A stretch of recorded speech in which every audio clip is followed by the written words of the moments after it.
Deputy commissioner عدیل حیدر اور ممبر صوبائی assembly Chaudhry خالد محمود رانجھا کی زیر صدارت ڈسٹرکٹ کوارڈینیشن کمیٹی کا اہم اجلاس ڈی سی آفس کے کانفرنس روم میں منعقد ہوا۔ اجلاس وزیر اعلیٰ پنجاب مریم نواز شریف کی خصوصی ہدایت پر منعقد کیا گیا، جس میں ضلع بھر میں جاری ترقیاتی منصوبوں، بالخصوص شعبہ صحت سے متعلق اسکیموں اور عوام کو فراہم کی جانے والی طبی سہولیات کا تفصیلی جائزہ لیا گیا۔ اجلاس میں S P investigation Abdul Majeed, additional deputy commissioner municipal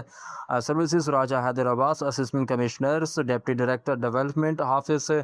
مبشر، سی ای او ہیلتھ ڈاکٹر کرن ارشد سمیت مختلف ضلعی محکموں کے افسران نے شرکت کی۔ سی ای او ہیلتھ نے اجلاس کو ہیلتھ کی ترقیاتی اسکیموں پر پیش رفت، special chief minister initiative health,